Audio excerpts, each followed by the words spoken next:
Ẹ káàárọ̀ o, ẹ káàsán, ẹ káalẹ́, ó depend lórí time tẹ́ bá wo program yìí. Orúkọ mi ò yí padà, Àmọ̀tẹ́kùn Oòduà náà ni orúkọ mi. Ẹ rí i pé ó tó ọjọ́ méjì lórí Facebook mi. Gbogbo nǹkan kọ́ ni a mọ̀ sáré fèsì sí. Number 2 ni pé 2025 la wà yìí. A fẹ́ mọ̀ gbé àwọn nǹkan mẹ́wàá tá à ń ṣiṣẹ́ lé lórí. Gbogbo January yìí là ń lò láti fi lè káwa náà fi upgrade ara wa là ń ṣiṣẹ́ lé lórí. Kò ní bàjẹ́ fún yín, ẹ ṣé. Ọ̀rọ̀ mi àárọ̀ yìí kò pọ̀. Ó dá lórí ọlọ́gbẹ́ni kan. Wọ́n ní ẹni tí tiẹ̀ ti jóná kò ní kó náà mọ́ tiwa. Allahumma amin, Allahumma amin, Allahumma amin, Allahumma amin. Ẹni tí tiẹ̀ ti jóná kò ní kó náà mọ́ tiwa. Ayọ̀bámi ni wọ́n máa ń pe ọkùnrin o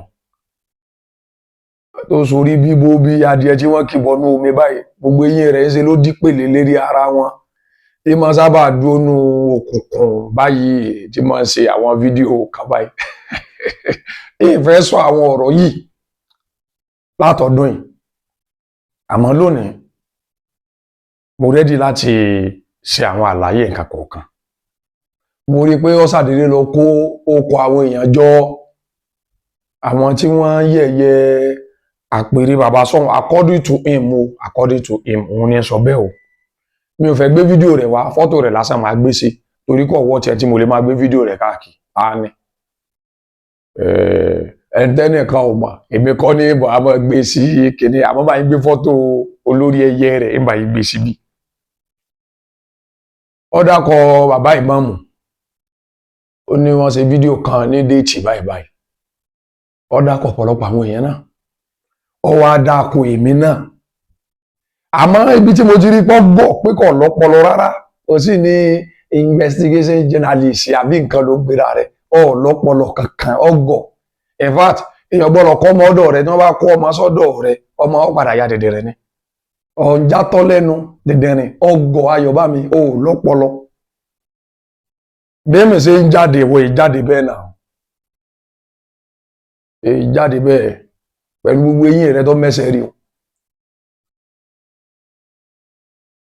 Number 1, ó ní yẹn ibi tí mo ti lọ máa ṣe fàájì di Janis. Dákun. Nígbà tó orí mi di Janis, ó sì wà confronting mi. Why tó o ṣe investigation journalist ọ̀nà di Janis ibẹ̀ ló ti máa ń mutí. Ó sì wà bá mi ń bẹ̀. Lẹ́gbọ́kùnrin bá ní ìwọ. Ó bá dá pé ó wà bá mi ń bẹ̀rẹ̀ ibi tó ti máa rí mi. Èmi egọ́ kò síbi tèmi lọ lọ́wádìí. Kò síbi tí mi lọ.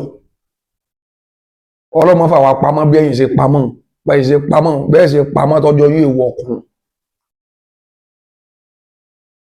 Now, why tó ṣe wá sọ fídíò kan tí mo ṣe tí mo fi bú àpèrè Ṣọ̀ún Ògbómọ̀ṣọ́? Why tó ṣe mú fídíò yẹn wá àti déètì? Ṣé kò yẹ kó mú fídíò yẹn kó post ẹ̀? Èmi tẹ́ ẹ̀ bá ta èmi lọ́pọlọ jù yín lọ, èmi ò lọ́pọlọ ewúrẹ́ lórí ibi títí ẹ̀ tó yẹ bá pọlọ adìẹ pọlọ àyàn níbẹ̀ lórí ẹ̀ náà. Why tó ṣe rí fídíò ẹyọ kan mú bọ́ta? Ó yẹ kó mú fídíò bọ́ta kẹ́ ẹ post ẹ̀ náà pé tó wíre o. Tó fi sọ̀rọ̀ sí àpèrè Ṣọ̀ún. Èmi ò lè ẹ́bà sọ̀rọ̀ sí àpèrè Ṣọ̀ún. Torí àwọn èso máa lè bí ẹ̀yin. Ibi tó ṣẹlẹ̀ ń bi ọ̀rọ̀ yìí, ibi tó dé dúró yìí, èmi ti sọ láti bẹ̀rẹ̀. Bí bàbá ṣe jẹ gbàrà, ó ní mo ti sọ pé abẹ́sẹ̀ dákun o, mo play gbogbo voice note lọ́ba nẹ́ka ṣe torí mo mọ̀ pé lọ́ba nẹ́ka fẹ́ ti bàbá wọnú ibi tí ò dáa. Gbogbo gúrùpù yín yẹn ni mo mọ̀ pé ẹ ní agenda tó jẹ́ wípé ẹ̀ ń wá ọ̀nà bẹ́ẹ̀ ṣe kí ó kọ bàbá wọnú ẹ rẹ̀. Mo jáde nígbà yẹn mo ṣe fídíò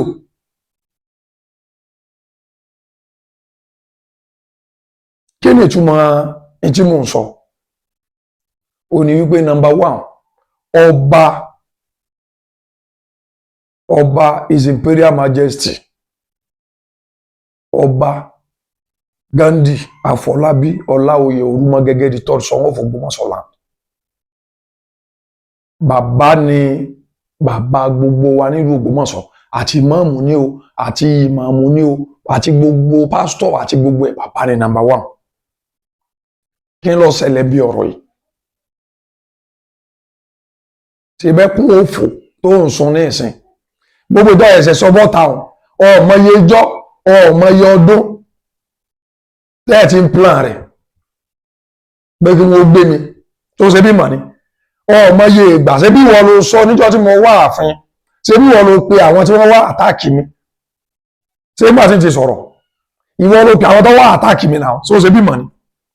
Ṣé bí mo ṣe rí mi ń jọ yẹn àwọn bàbá tó dúró ń bẹ̀ tí wọ́n ń kí mi ni wọ́n sọ fáwọn èèyàn pé mi è sàárà yín, ẹ̀yin ìwo lẹ̀yin ara ẹ̀yin ìwo. Ṣé bí wọ́n ni wàhálà tó wá ń sọ ń jọ yẹn lẹ́mi fi kúrò láàfin yẹn tó bá mọ iye tó padà bọ́ sí mi lọ́wọ́ dédèrè amọ̀kan mẹ́kọ ìwọ tó rí rẹ ti gbálẹ̀ tó ọmọ